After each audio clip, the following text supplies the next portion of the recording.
नमस्कार, प्रादेशिक समाचार के साथ मैं उदय शंकर झा। पहले मुख्य समाचार। सुप्रीम कोर्ट ने जमाखोरी और मिलावटखोरी कर लाभ कमाने वालों के खिलाफ कार्रवाई करने और उनकी बेनामी संपत्तियों को जब्त करने की मांग को लेकर केंद्र और राज्य सरकारों को जारी किया नोटिस। मुख्यमंत्री हेमंत सोरेन ने दुमका की अंकिता सिंह मामले का फास्ट ट्रैक कोर्ट के जरिए निष्पादन करने का दिया निर्देश।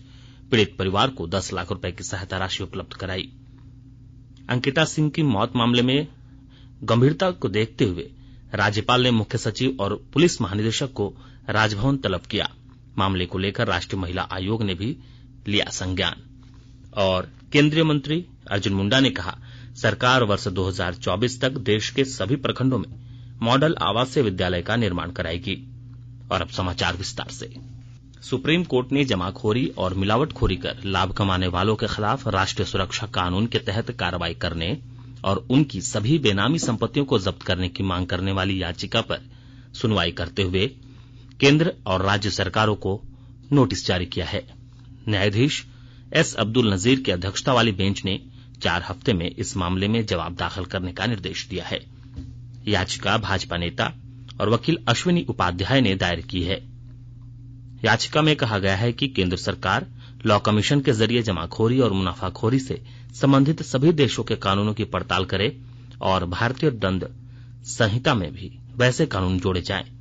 जमाखोरी, मुनाफाखोरी और मिलावट करने वालों के खिलाफ जो अलग अलग सजाओं का प्रावधान है उसे एक करने का प्रावधान किया जाए। मुख्यमंत्री हेमंत सोरेन ने दुमका की अंकिता सिंह मामले को फास्ट ट्रैक कोर्ट के माध्यम से निष्पादन करने का निर्देश दिया है।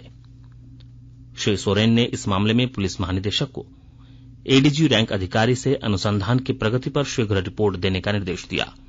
साथ ही मुख्यमंत्री ने अंकिता को भावभीनी श्रद्धांजलि अर्पित की और उसके परिजनों को 10 लाख रुपए की सहायता राशि उपलब्ध कराई। दुमका की अंकिता सिंह की मौत मामले की गंभीरता को देखते हुए राज्यपाल रमेश बैस ने मुख्य सचिव और डीजीपी को राजभवन तलब किया है। वहीं अंकिता सिंह को जिंदा जला देने की घटना को केंद्रीय मंत्री अर्जुन मुंडा ने दुखद बताया है।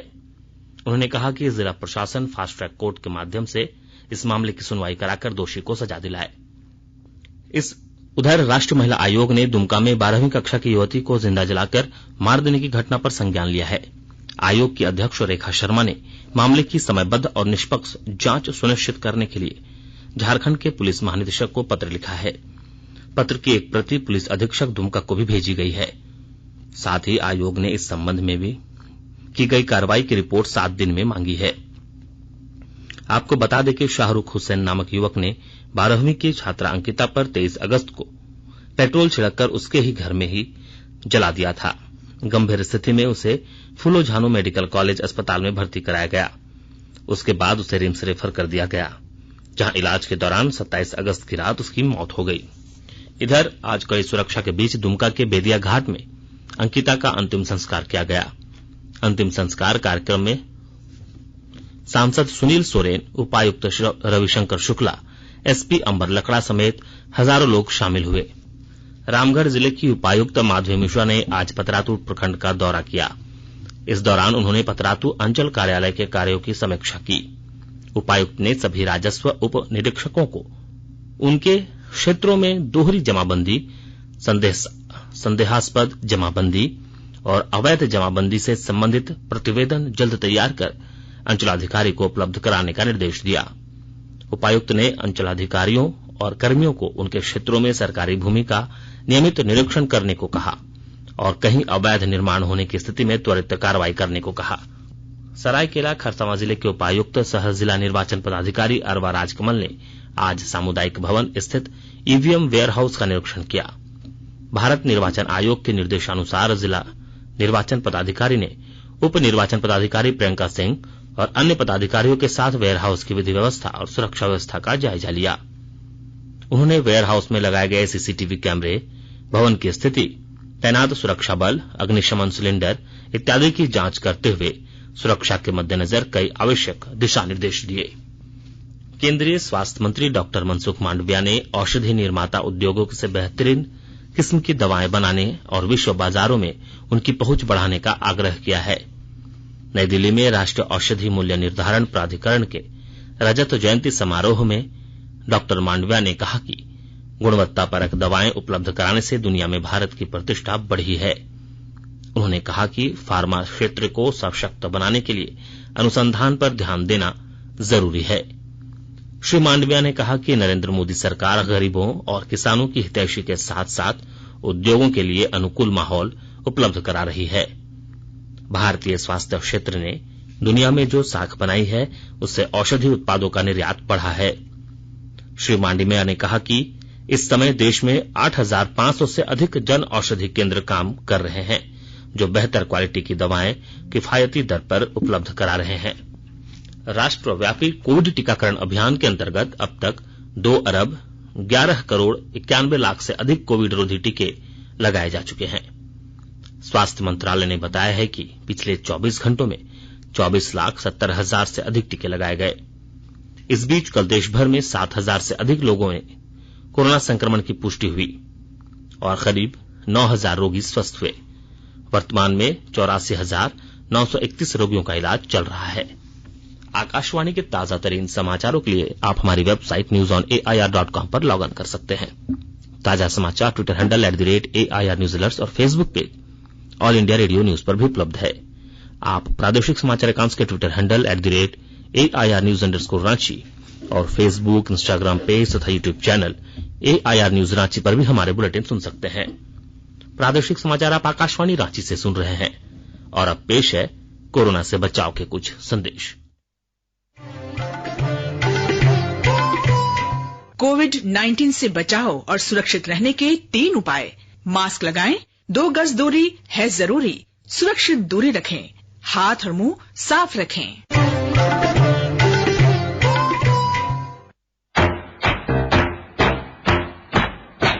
चलो मिलकर एक शुरुआत करें, चलो एक फैसला आज करें, मास्क नहीं तो टोकेंगे, कोरोना को रोकेंगे, चलो एक वादा करते हैं, चलो कुछ वादा करते हैं, मास्क नहीं तो टोकेंगे, कोरोना को रोकेंगे। भारत सरकार द्वारा जनहित में जारी। झारखंड राज्य स्थित सभी चिकित्सकीय संस्थानों को clinical establishment registration and regulation act के अंतर्गत पंजीकरण अनिवार्य है। सभी चिकित्सकीय संस्थानों द्वारा दिए जाने वाली सेवाएं, चिकित्सकों का नाम, उनकी योग्यता और निर्धारित समय हिंदी एवं अंग्रेजी में प्रदर्शित करना है। प्रदत्त सेवाओं का शुल्क अथवा मरीजों के मांगे जाने पर इलाज का अनुमानित लागत बताना जरूरी है। बिना निबंधन चिकित्सकीय संस्थान का संचालन अथवा इसके नियमों का उल्लंघन करने पर 10,000 रूपये से 5 लाख रूपये तक का जुर्माना किया जा सकता है। पंजीकरण के लिए www.clinicalestablishments.gov.in पर लॉग इन करें। राष्ट्रीय स्वास्थ्य मिशन झारखंड द्वारा जनहित में प्रसारित। प्रादेशिक समाचार में आपका एक बार फिर से स्वागत है। केंद्रीय जनजातीय मंत्री अर्जुन मुंडा ने कहा है कि केंद्र सरकार आदिवासियों के शैक्षणिक और स्वास्थ्य मामलों को लेकर गंभीर है। गिरिडीह में पत्रकारों से बातचीत में उन्होंने कहा कि केंद्र सरकार ने आदिवासियों के विकास के लिए कई महत्वाकांक्षी योजनाएं लागू की है, जिसका लाभ आदिवासी समुदाय को मिल रहा है। केंद्रीय मंत्री ने बताया कि केंद्र सरकार वर्ष 2024 तक पूरे देश के सभी प्रखंडों में मॉडल आवासीय विद्यालय का निर्माण कराएगी। इस आवासीय विद्यालय की क्षमता 480 बच्चों के रहने लायक होगी।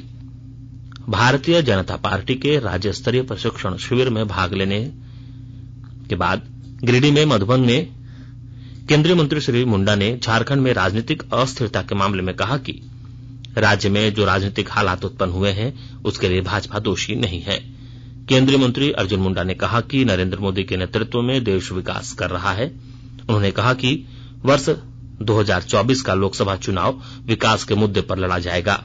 उन्होंने कहा कि प्रधानमंत्री मोदी के नेतृत्व में हमारा देश आर्थिक, सामाजिक, राजनीतिक और तकनीकी तौर पर लगातार आगे बढ़ रहा है। गिरिडीह जिले के मधुबन में भाजपा का 3 दिवसीय प्रशिक्षण आज संपन्न हो गया। भाजपा के राष्ट्रीय महामंत्री मुरलीधर राव ने कहा कि भाजपा अनुशासित कैडर बेस पार्टी है। उन्होंने बताया कि इस शिविर के माध्यम से समसामयिक विषयों पर चर्चा हुई। उन्होंने दावा किया कि इस प्रशिक्षण से कार्यकर्ताओं में नई ऊर्जा का संचार हुआ है।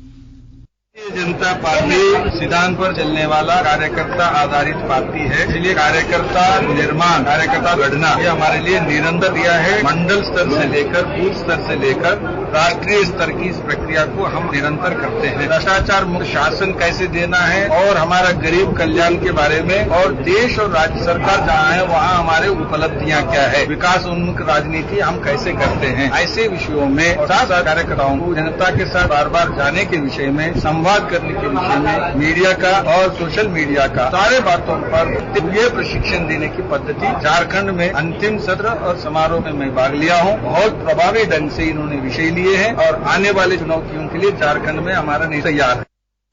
आकाशवाणी अनूठी पहल के साथ स्वतंत्रता के 75 वर्ष का उत्सव मना रहा है। इसका शीर्षक है आजाद भारत की बात आकाशवाणी के साथ।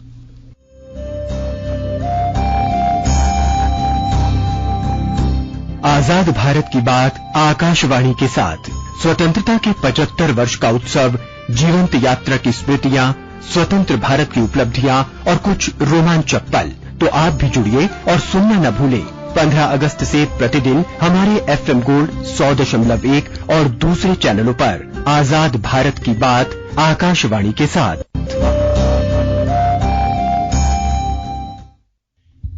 केंद्रीय सड़क परिवहन और राजमार्ग मंत्रालय ने नागरिकों की सुविधा के लिए अंतर्राष्ट्रीय वाहन चालन परमिट IDP को लेकर अधिसूचना जारी की है।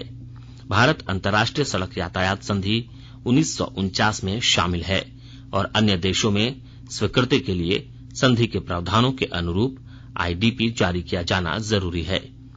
मंत्रालय ने बताया कि वर्तमान में देश के विभिन्न राज्यों में इंटरनेशनल ड्राइविंग परमिट के प्रारूप, आकार और रंग में अंतर है।